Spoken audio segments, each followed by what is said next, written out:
Saludos, mi nombre es Simón Lucar Froyet, soy ingeniero forestal, maestrante del programa de maestría en gestión de recursos naturales renovables con énfasis en impacto ambiental. Y junto con la ingeniera Daimari Colmenares vamos a abordar el tema de determinación de la vulnerabilidad de un acuífero mediante la metodología GOT-S, DRASTIC y DRASTIC-A. La cantidad de todo el agua dulce en el planeta es aproximadamente el 2%. Parte de este porcentaje está representado por las aguas subterráneas, las cuales son una fuente importante para el abastecimiento de las poblaciones para producir alimentos, como consumo y como fuente de energía. Entonces cobra importancia las caracterizaciones de los acuíferos y la valoración de su vulnerabilidad. Esto nos da información sobre cómo se puede disminuir su calidad y su cantidad por actividades contaminantes en la superficie. Estas actividades se hacen de forma antrópica y algunas son capaces de degradar la calidad de los acuíferos, del agua que está en los acuíferos. Al mismo tiempo, dependen de variables ambientales que influyen en la magnitud del impacto de esas actividades. Entonces, para contribuir a una ordenación y planificación del territorio más eficiente, la vulnerabilidad de los acuíferos se pueden plasmar en un mapa independientemente de cuáles sean esas actividades que se lleven a cabo. Ahora bien, existen varios tipos de vulnerabilidad de acuífero. La vulnerabilidad específica, la intrínseca. La primera toma en cuenta los contaminantes que puedan ser vertidos y afectar la calidad de las aguas del acuífero, mientras que la segunda toma en cuenta solo la vulnerabilidad de las condiciones del acuífero y su entorno. Entonces, existen metodologías para determinar estas vulnerabilidades, como la GOT-S, la DRASTIC y la DRASTIC-A. En el primer caso, toma en cuenta variables de grado de confinamiento del acuífero, ocurrencia del sustrato suprayacente y distancia al nivel del agua del acuífero. Por otro lado, la metodología DRASTIC considera la profundidad del agua, la recarga neta del acuífero, el tipo de suelo, la pendiente del terreno, la zona no saturada y la conductividad hidráulica. Salvo el DRASTIC-A, las otras tres metodologías calculan vulnerabilidades intrínsecas del acuífero sin tomar en cuenta el tipo de contaminante usado. Entonces, en el presente trabajo vamos a conocer la vulnerabilidad de un acuífero utilizando las metodologías antes mencionadas. Como objetivo general vamos a determinar la vulnerabilidad de un acuífero aplicando las metodologías. Como objetivos específicos tenemos analizar y sintetizar la información disponible del acuífero en estudio, tenemos obtener las capas de información geográfica relevantes para aplicar las metodologías y por último, obtener y evaluar la vulnerabilidad del acuífero mediante los métodos indicados. Los datos aportados fueron de la siguiente manera. Se sabía que el acuífero era libre y que se encontraba compuesto de arenas y gravas. Además se proporcionaron capas de información donde se daban datos del terreno, la lluvia total donde se estima que la recarga del acuífero es un 30%, suelos, material de la zona badosa, niveles estáticos de 85 pozos, permeabilidad del suelo, actividades antropogénicas ejecutadas en el área de estudio. La primera metodología utilizada, que es la GOT, como ya se mencionó anteriormente, esta metodología toma el grado de confinamiento hidráulico, que es la G. Este aspecto entonces establece el nivel en que se encuentra aislado el acuífero del exterior, donde la protección del acuífero es mayor en los que se encuentran totalmente confinados en comparación con los semiconfinados o los libres. La O, que es ocurrencia del sustrato suprayacente, aspecto que va a indicar entonces las características litológicas y el grado de consolidación de la zona no saturada o capas confinantes. Si el sustrato es lo suficientemente consolidado, el grado de vulnerabilidad del acuífero a ser contaminado va a disminuir. Y D, la distancia al nivel del agua subterránea, característica que indica la profundidad del acuífero, donde a medida que la distancia entre la superficie y el acuífero aumenta, el grado de vulnerabilidad de la contaminación entonces va a ser menor. En la tabla 1 podemos ver cuáles son esas escalas de ninguno, surgente, confinado, semiconfinado, no confinado y no confinado, cubierto y no confinado. Va del 0, 0.2, 0,4, 0,6 y 1 respectivamente. Estos a su vez también se subdividen y de esta manera nosotros podemos obtener las vulnerabilidades. En este caso, con el sistema de información geográfica ArcGIS se evaluó la capa del terreno, la cual se reclasificó y se le asignó el índice G igual a 1, debido a que se trata de un acuífero libre, es decir, se trata de no está confinado, al cual se le va a otorgar el índice de acuerdo con lo propuesto en la tabla número 1, se le va a reclasificar como 1, toda la capa. Con el fin de hallarlo, se hizo una capa de los materiales de la zona badosa, donde sus características iniciales son arenas y gravas y arcillas y limos. El valor inicial de la capa era 1 y 2 respectivamente. Al ubicar los tipos de materiales en la tabla número 2, o sea, la que acabo de mencionar, se debió hacer un cambio de variable a fin de seleccionar los materiales que se aproximen más a los dados en el ejercicio. Así entonces se otorgaba el índice apropiado para la evaluación de la vulnerabilidad. Para esto entonces se consideraron características del acuífero como las elevaciones del terreno, siendo estas moderadas, así como las pendientes que van de 0 a 41%. Además, al evaluar la capa de profundidad del acuífero, se observa que estas van desde los 2 metros hasta los 156 metros, siendo un acuífero libre. De acuerdo con lo indicado por un reporte en la bibliografía, por Basile, en el 2018, los depósitos de sedimentos aluviales son formados por los materiales detríticos transportados por el agua y depositados debido a una pérdida de competencia del flujo. Los mismos autores indicaron que estos sedimentos se conforman por material fino y material grueso, encontrándose en el primer lugar el cauce principal del río y en segundo lugar la planicie aluvial creada por divagación del cauce y depósitos durante inundaciones. Con base a esto y a las características del acuífero, se puede asumir que el tipo de material de la zona badosa se trata de limos y arenas aluviales, porque las pendientes y las alturas se pueden asociar a que estos materiales fueron transportados y depositados debido a una disminución de la velocidad. Además, si evaluamos la profundidad mínima, se puede tratar de áreas cercanas al cauce principal del río. De esta manera entonces se reasigna el tipo de material de la zona badosa y se atribuye el índice asociado de acuerdo a la tabla 2. Este cambio de variable se observa en la siguiente tabla, donde ahora pasa a ser 0,7 y 0,5. Una vez ejecutada la reasignación de los tipos de materiales y reclasificar la capa, se obtuvo la siguiente capa. Bien, después con la capa del terreno y niveles estáticos de los pozos se aplicó una resta de la segunda capa con la primera, y así se obtuvo la capa de profundidad de agua, misma que se reclasificó de acuerdo a lo establecido en la misma tabla número 3, y así determinamos el índice D, que queda 0,6, 0,7, 0,8 y 0,9 para profundidad del acuífero mayores a 50 metros, de 20 a 50, de 5 a 20 y menores a 5 respectivamente. Así quedó la capa resultante. Por último, para la determinación de la vulnerabilidad entonces del acuífero se usó la herramienta del álgebra de mapa y se superpusieron las capas. Y se obtuvo la vulnerabilidad del acuífero. El mismo fue reclasificado según la escala establecida por Gott. Entonces quedó de mayor a 0.3 baja, 0.3 a 0.5 media, 0.5 a 0.7 alta y menor a 0.7 extrema. La metodología GOT-S, al ser una variante de la metodología GOT, con la consideración adicional de la susceptibilidad a la percolación en el suelo, se tomaron las capas reclasificadas del grado de confinamiento hidráulico, ocurrencia del sustrato y distancia del nivel del agua subterránea iniciales y como capa final, se valoró los tipos de suelo a la susceptibilidad a la percolación. En este caso, la escala determinada por Foster y colaboradores para otorgar los índices S de acuerdo al tipo de suelo es la siguiente, que se ve en la tabla 6. De esta manera, entonces, al evaluar la capa, se observó que los suelos ubicados en el área de estudio son los siguientes: arenoso 1, limo arenoso 2, limo arcilloso 3, arcilloso 4. Entonces se aplicó nuevamente un cambio de variable en base al triángulo textural de suelos de la clasificación USDA. De esta manera, entonces reclasificamos franco arenoso 0.9, franco limoso 0.8, franco arcilloso 0.6 y arcilla no expansiva 0.5.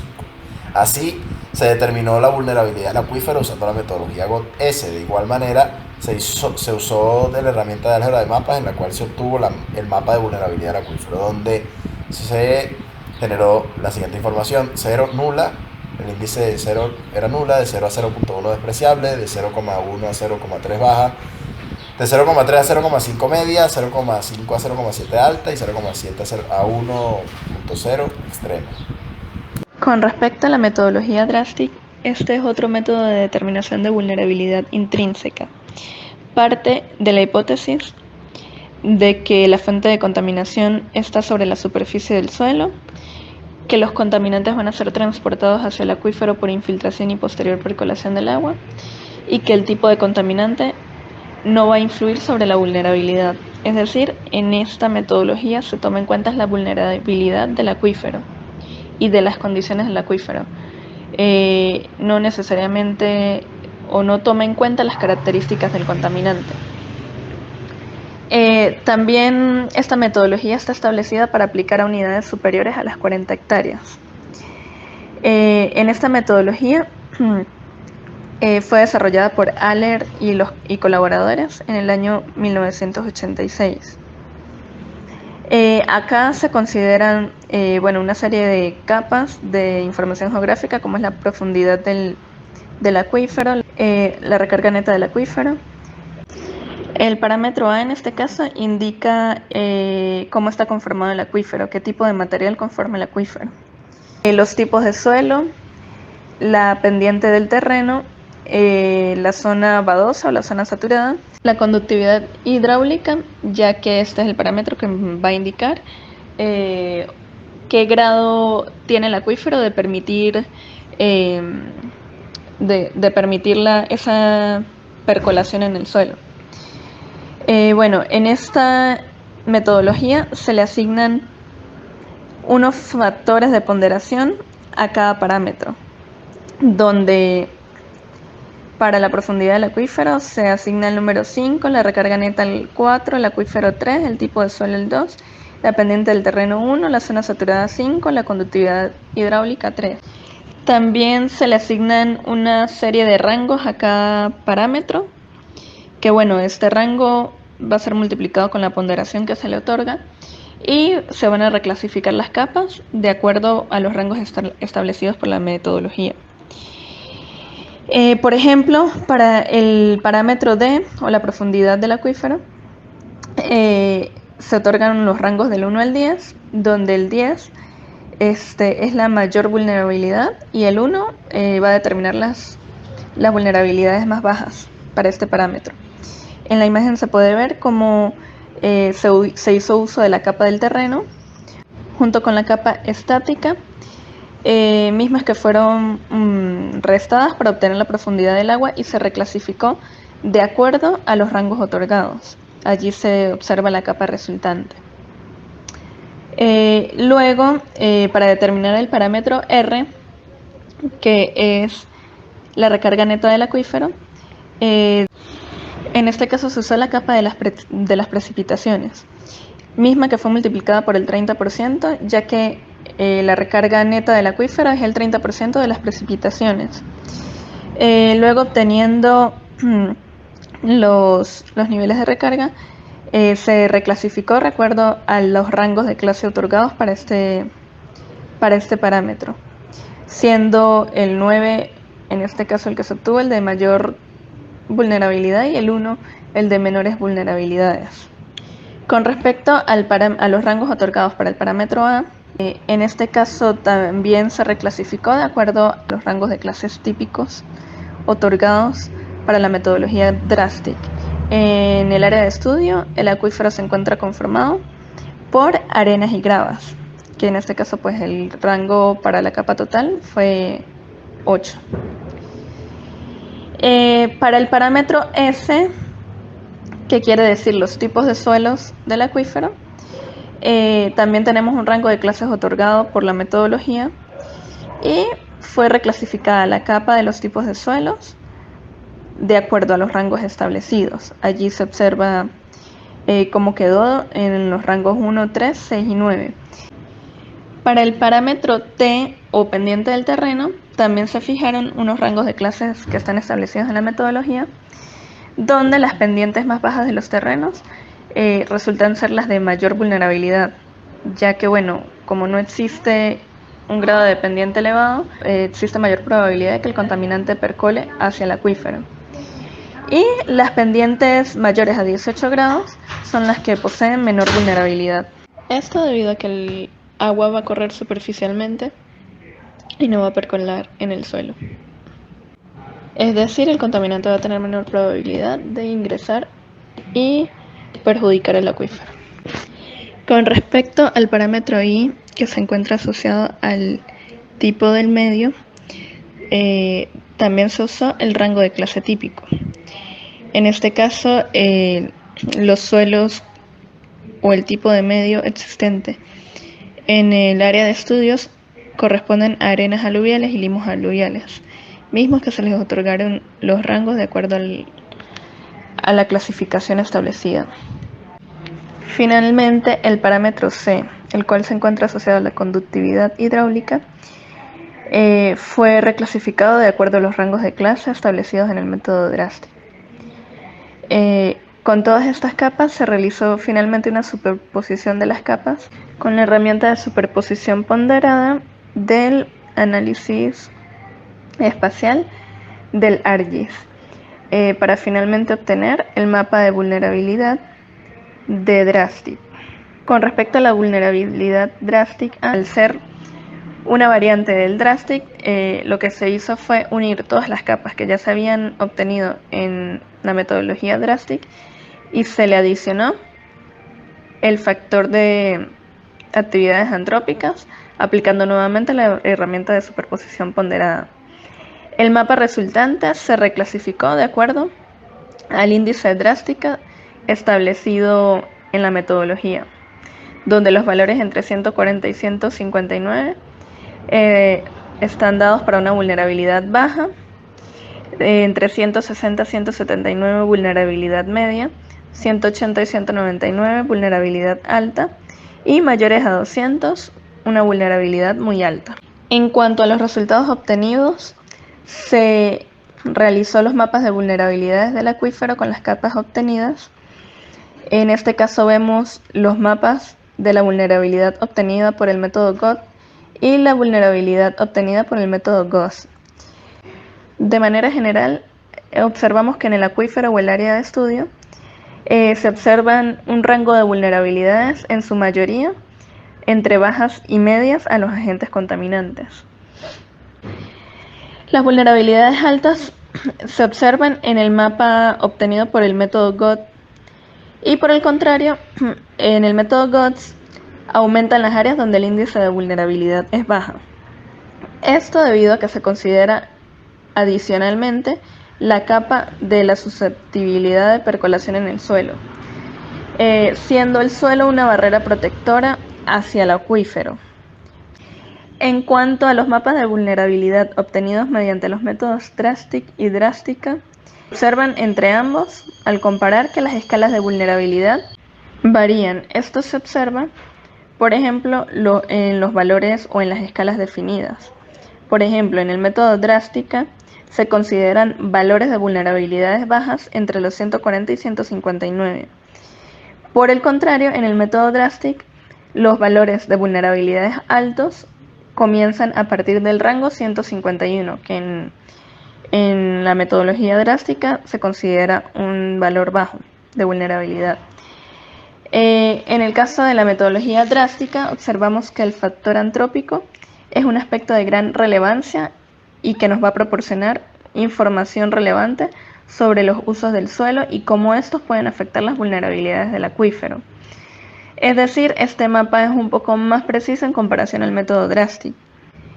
En cuanto a las diferencias observadas en los métodos GOT, GOS, Drastic y Drástica, vemos que las metodologías Drástica se encuentran establecidas para acuíferos con ciertas particularidades, o lo que ya habíamos mencionado anteriormente, para ciertas hipótesis. Por ejemplo, también esta se encuentra determinada para acuíferos donde su extensión sea mayor a 40 hectáreas.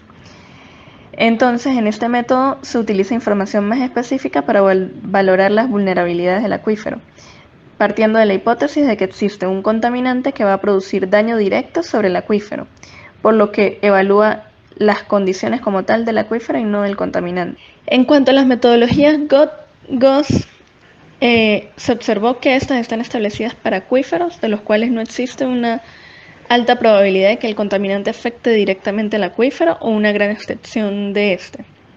Y por lo tanto, las capas de información a las que se van a evaluar para esta metodología no son tan específicas. Y como punto final, se evidencia que las metodologías evaluadas son bastante precisas en cuanto a la determinación de la vulnerabilidad de los acuíferos, esto dependiendo de las características de cada uno. Es decir, se debe conocer a profundidad las características del acuífero evaluado en cuanto a su uso y las actividades desarrolladas en él a fin de seleccionar apropiadamente el método. Como conclusiones y recomendaciones, tenemos que se desarrolló satisfactoriamente las capas de información geográficas que fueron necesarias para ejecutar las metodologías evaluadas. La información obtenida mediante las capas de información iniciales fueron reclasificadas de acuerdo a los índices y rangos establecidos en cada metodología. También se ejecutaron las operaciones necesarias usando el ARGIS y se reclasificó nuevamente la información obtenida de acuerdo a las escalas indicadas para la vulnerabilidad por cada método, generando clases de vulnerabilidades del acuífero mediante las metodologías Good, Drastic y Drástica. Se evaluaron las metodologías aplicadas observando que en el método Good se considera un parámetro de gran importancia como es la susceptibilidad de percolación en el suelo, observando que este proporciona información sobre la barrera protectora del suelo al acuífero en comparación con el método Good. Por otra parte, respecto a las metodologías Drastic y Drástica, se determinó que el parámetro de actividades antropogénicas desarrolladas en el área de estudio proporciona información importante sobre el grado de afectación que puede ejercer este factor sobre el acuífero. Como recomendación, tenemos que es importante levantar la información a profundidad de las áreas de estudio, es decir, en los acuíferos evaluados, con el fin de determinar qué metodología es la más apropiada para obtener sus índices de vulnerabilidad. Por acá obtenemos las referencias del trabajo. Muchas gracias.